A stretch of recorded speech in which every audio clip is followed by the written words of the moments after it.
morning sun cast long shadows across the desert floor, as Samuel Hayes adjusted his weathered hat and guided his horse along the familiar trail that wound between the Joshua trees and scattered palms. At 62 years old, he had ridden this path countless times over the decades, but today something felt different in the air, something that made him slow his pace and listen more carefully to the sounds around him. The desert had taught him patience over the years. It had shown him that rushing through life meant missing the quiet moments that mattered most.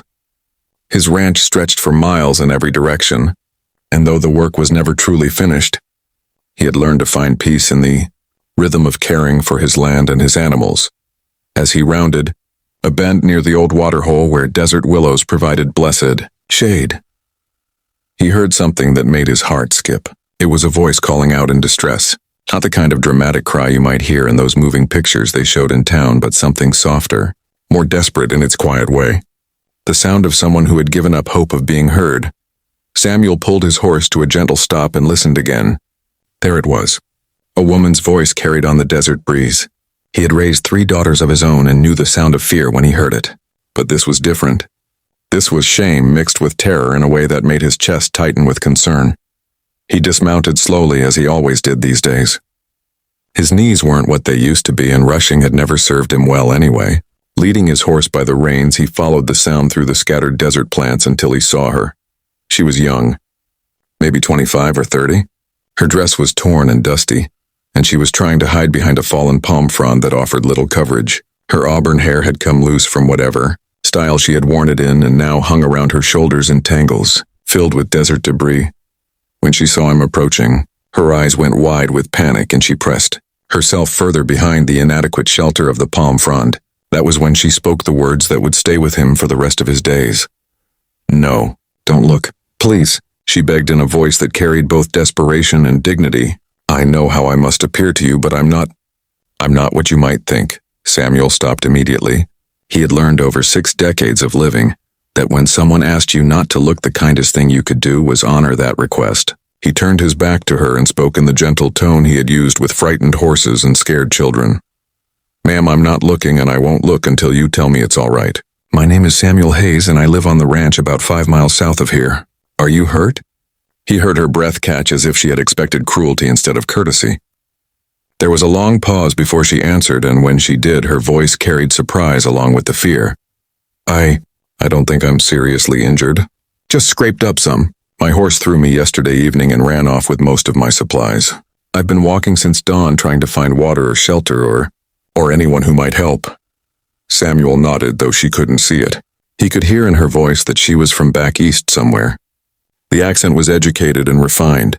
Not the kind of woman you typically found alone in the desert, but these were changing times and people ended up in unexpected places for all sorts of, reasons. "Well, you found both water and help," he said, keeping his voice steady and reassuring. "There's a good spring about 50 yards behind you, and I'd be honored to offer whatever assistance you need. But first things first, are you decent enough for me to turn around, or would you prefer I fetch something from my saddlebags first?" Another long pause. He could hear her moving around behind him, probably trying to arrange the torn fabric of her dress into something more modest. "I'm afraid my dress is quite damaged," she said finally.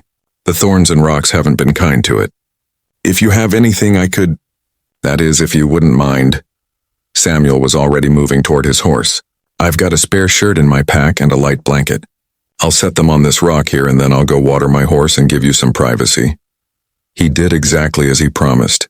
Years of marriage to his dear wife Martha before she passed had taught him that sometimes the greatest gift you could give someone was the space to maintain their dignity. He walked his horse to the spring and let the animal drink while he studied the mountains in the distance. Behind him, he could hear the soft sounds of someone cleaning up and dressing. After a while, she called out that it was all right for him to turn around. When he did, he saw a young woman who, despite her ordeal, carried herself with unmistakable grace. His shirt hung loose on her smaller frame, but she had tied it at the waist in a way that looked almost fashionable. The blanket was wrapped around her shoulders like a shawl. Her face was clean now, though he could see the scratches and bruises that spoke of a difficult night in the desert. But what struck him most were her eyes. They were a deep green and filled with intelligence and strength. These weren't the eyes of someone who gave up easily. They were the eyes of someone who had faced difficulties before and survived them. "Thank you," she said simply. "I don't know how to express my gratitude for your kindness." Most men would have. Well, they wouldn't have turned away. Samuel felt his cheeks warm at the compliment. "My Martha raised me better than that," he said. "And I raised 3 daughters." A man learns to see people as more than their circumstances if he's paying attention to life. She tilted her head at that. "Your Martha?" "My wife. She passed 5 years ago come winter. Cancer took her, but she fought it with more grace than I could have managed." He paused and looked at his hands. "She always said that how we treat folks when they're vulnerable says more about us than anything else we might do." The young woman's expression softened. "She sounds like a wise woman." "The wisest I ever knew," Samuel agreed. Then he looked up at her. "Now, if you don't mind me asking, what's a lady like yourself doing alone in this part of the desert? This isn't exactly stagecoach country." She was quiet for a moment, and he could see her weighing how much to share. Finally, she seemed to come to a decision. "My name is Catherine Morrison," she said. "I was traveling from San Francisco to visit my brother in Tucson. He's a doctor there, and he had written to say he could help me start over. Make a new life." She paused and wrapped the blanket tighter around herself. "I made some poor choices back in California. Trusted the wrong people. Found myself in circumstances that a respectable woman shouldn't find herself in. When the opportunity came to leave and start fresh, I took it." Samuel nodded. He had lived long enough to know that everyone had chapters in their story they weren't proud of. The measure of a person wasn't in their mistakes but in what they did after making them. "Starting over takes courage," he said. "Not everyone has the strength for it." Catherine's eyes filled with tears at his gentle acceptance. "The man I hired to guide me turned out to be less honorable than he claimed. When we made camp 2 nights ago, he tried to force his attentions on me. I fought him off and managed to escape on horseback, but I'm afraid I'm quite lost now." Samuel felt anger rise in his chest but kept it from his voice. "Some men mistake a woman's vulnerability for an invitation," he said. "They're wrong and they're cowards. You did right to get away from him. But now I don't know where I am or how to get to Tucson," Catherine said. "And I have no money or supplies." Samuel was already working out the solution in his mind. "Well, that's easily remedied. Tucson is about 3 days' ride southeast of my ranch. I was planning to go to town next week anyway for supplies. I'd be honored to escort you there safely." Catherine stared at him. "You would do that? For a stranger? After what I've told you about my past?" "Ma'am, your past is your business," Samuel said firmly. "What matters to me is that you're trying to build a better future. That takes character. And besides, my Martha would come back to haunt me if I left a lady stranded in the desert." For the first time since he had found her, Catherine smiled.